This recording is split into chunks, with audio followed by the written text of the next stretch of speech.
और खबरों में आगे बढ़ेंगे, बात करेंगे ईडी की। जी हां, प्रवर्तन निदेशालय यानी ईडी ने भोपाल के पूर्व आरटीओ कांस्टेबल सौरभ शर्मा के खिलाफ मनी लॉन्ड्रिंग मामले में केस दर्ज कर लिया है और सौरभ शर्मा केस में अब तक लोकायुक्त और इनकम टैक्स जांच कर रही थी और अब इस मामले में ईडी की भी एंट्री हो गई है। सौरभ शर्मा के घर और दफ्तर पर आय से ज्यादा संपत्ति के मामले में लोकायुक्त ने 19 दिसंबर को रेड की थी। उसी रात भोपाल में सौरभ शर्मा के करीबी की कार से 52 किलो सोना और 10 करोड़ रुपए कैश बरामद हुआ था। देखिए इससे जुड़ी एक खास रिपोर्ट।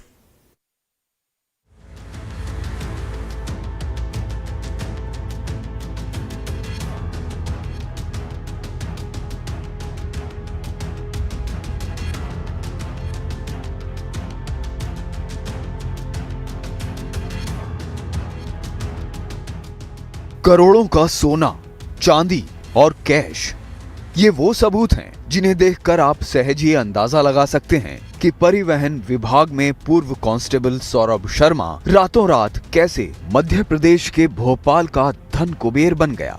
कैसे सौरभ शर्मा ने रातों रात ये करोड़ों की कमाई की होगी। बेशक सौरभ शर्मा के तार ऐसे लोगों से जुड़े हैं जो भ्रष्टाचार करने में जुटे हुए हैं। वहीं सौरभ शर्मा के ठिकानों पर लोकायुक्त की रेड के बाद ये भी तय हो गया कि कई किलो चांदी और करोड़ों का कैश मिलना किसी बड़े भ्रष्टाचार के खुलासे की शुरुआत है। सौरभ शर्मा के खिलाफ जारी किया गया समन। सौरभ शर्मा की पत्नी, मां, दोस्त को भी समन जारी। मामले की जांच के लिए बनाई गई कमेटी, 3 सदस्यों की बनाई गई जांच कमेटी। मामले में हवाला के एंगल से भी होगी जांच। जी हां, अब सौरभ शर्मा के मामले में हवाला के एंगल से तो जांच की ही जाएगी, साथ ही इसमें अब एक डायरी मिलने के बाद ईडी की एंट्री की भी बात की जा रही है। इस कार्रवाई के दौरान सौरभ शर्मा उपस्थित वहां नहीं था, लेकिन उसकी मां और उसके परिवार के लोग थे वहां पर। और एक और दूसरा लोकेशन था जिसमें कि चेतन सिंह गौर जो उसका एसोसिएट था और उसका ऑफिस भी था, वहाँ पे भी रेड की कार्रवाई की गई। दोनों मिला के ये मसरूका जब्त हुआ है। तो इस कार्रवाई में मुख्य आरोपी सौरभ शर्मा है और उसका सह आरोपी चेतन सिंह गौर है और भी जो लोग इसमें सम्मिलित पाए जाएंगे, विवेचना के दौरान उनको आरोपी बनाया जाएगा। सौरभ शर्मा के घर दफ्तर में हुई रेड के दौरान एक डायरी भी मिली है। मिली जानकारी के मुताबिक डायरी में लेन देन का पूरा हिसाब दर्ज। साल भर में 100 करोड़ का लेन देन। डायरी में मिला इस महीने का लेन देन। जांच में आ सकते हैं बड़े लोगों के नाम। 52 आरटीओ की जानकारी मिली है, अफसरों और उनके भुगतान की जानकारी।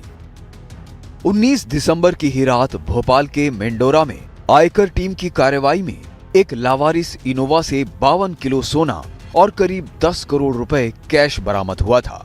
आगे की जांच में खुलासा हुआ कि इनोवा चेतन गौर के नाम पर रजिस्टर्ड थी, जो सौरभ शर्मा का दोस्त है। कथित तौर पर लोकायुक्त की कार्रवाई की भनक लगने पर गोल्ड और कैश को ठिकाने लगाने की तैयारी चल रही थी, लेकिन उसके पहले ही आयकर टीम ने पकड़ लिया।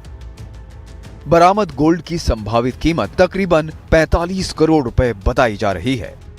बता दें, सौरभ शर्मा मामले में अभी तक 3 करोड़ रुपए की नकदी, 54 लाख रुपए का सोना, 2 क्विंटल चांदी की सिल्ली, 10 किलो चांदी के जेवर, नोट गिनने की 7 मशीनें, भोपाल में एक निर्माणाधीन बंगला, भोपाल में एक निर्माणाधीन स्कूल, भोपाल, इंदौर और ग्वालियर में प्रॉपर्टीज, 3 अलग अलग बैंकों में खाते। परिवहन आरक्षक सौरभ शर्मा की डायरी तरह तरह के राज उगल रही है। 100 करोड़ के हिसाब है, लेन देन है। अब लोकायुक्त और सरकार क्या निर्णय लेती है, ये काली कमाई किस किस के पास जा रही थी। ऐसा तो हो नहीं सकता कि आरक्षक जैसे पद पर आसीन सौरभ शर्मा वो सारे पैसे उसके खुद के अपने लिए होंगे। कहाँ कहाँ हिस्सा जा रहा था, किस किस को पहुंच रहा था, कौन नेता कौन अधिकारी इसमें संलिप्त है, जांच का विषय है। जी हां, 20 दिसंबर को सौरभ शर्मा के यहाँ 2 क्विंटल चांदी मिली थी। इस चांदी को ऑफिस में टाइल्स के नीचे दबाकर रखा हुआ था। इसके अलावा सौरभ शर्मा के ठिकानों से 2 करोड़ 59 लाख रुपए से अधिक का कैश जब्त किया गया। इस दौरान लोकायुक्त ने करीब 17 घंटे तक की कार्रवाई की।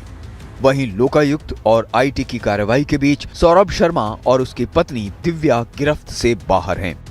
वहीं खबर ये भी है कि सौरभ शर्मा दुबई भाग गया है। हालांकि भारतीय दूतावास की मदद से सौरभ शर्मा को वापस लाने की कवायद हो सकती है। केस में ईडी की एंट्री के बाद सौरभ शर्मा की तलाश की कोशिशें तेज हो सकती हैं।